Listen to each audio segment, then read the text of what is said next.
Dear friends, I want to say a few words on behalf of my family and especially on behalf of my grandfather, who wanted to give back a small gift to the Jewish community of Baden-Baden and Rastatt.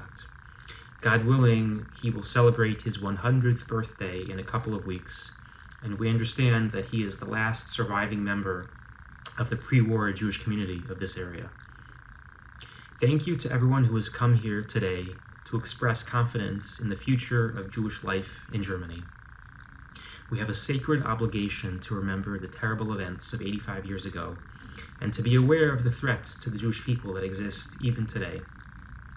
But the more that we are attacked, the more we need to put down deeper roots, connect to our sacred traditions, and reach out hands of friendship to our neighbors who support us. We must not forget our ancient weapon of survival, the Torah. Throughout our history, through the dark periods and the happy ones, we have been guided by our teachings and our divine mission. It is our responsibility to bring sanctity into our lives, into the lives of our families, and into the surrounding community. When we study our sacred Jewish texts and live its teachings, we spread holiness throughout the world. We fulfill our mission as Jews, connecting to our Creator and building worlds with every word we study and elevate. On behalf of my grandfather and the whole family, we want to send all of our love to the Baden-Baden Jewish community and to the entire population of Baden-Baden. We will always feel connected to you, and we will always know that we are a part of you, dedicated to the growth and safety and future of the Jewish community, and committed to the well-being of the entire community. Baden-Baden should always be a place of beauty and culture and healing, with its Jewish community as its crown jewel. Many of you already know the story of my family. My grandfather, Alfred Dreyfus, was born in 1923 in Rastatt. His father, Manfred Dreyfus, was born in Muggensturm, and his mother, Emmy Dreyfus, born Lieblisch, was born in Baden-Baden.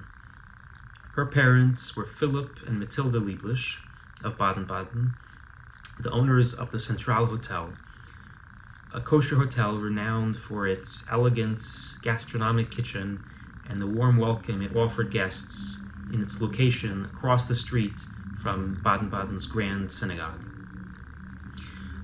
Although my grandfather was born in Rastatt, he spent much of his childhood in Baden-Baden on visits to his grandparents' hotel. My grandfather's happiest memories of his early years were of walks in the Schwarzwald with his grandmother and of his grandfather bringing him to concerts in front of the courthouse.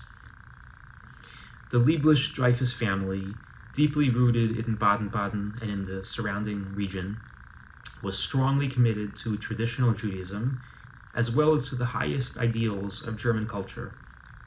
And it is to his parents and grandparents that my grandfather has dedicated the restoration of this Torah scroll. I will end with what is for me a very poignant story. In our family collection, we have a letter that my great-great-grandfather, Philip Lieblisch, wrote to my grandfather and his parents in April 1945. He had recently been released from a concentration camp in France. He was in terrible health. 2 weeks later, he would pass away in a hospital in Paris. He wrote that since Baden was already free, liberated by the Allies, he was making inquiries about when he could return to Baden-Baden. After everything that had happened, he wanted to return to Germany. And not just to Germany, but to Baden-Baden. My great-great-grandfather had suffered the worst humiliations in Baden-Baden. His beloved city had divorced him and his fellow Jewish citizens from their neighbors. He, who had served in the German army in World War I, had been socially and economically isolated. He was forbidden from entering the Lichtenthaler Allee, where he took his daily walks, from visiting the swimming pool where he regularly exercised.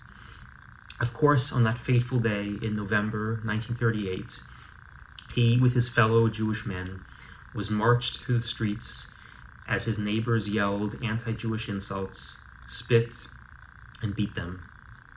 he saw his beloved synagogue burned to the ground.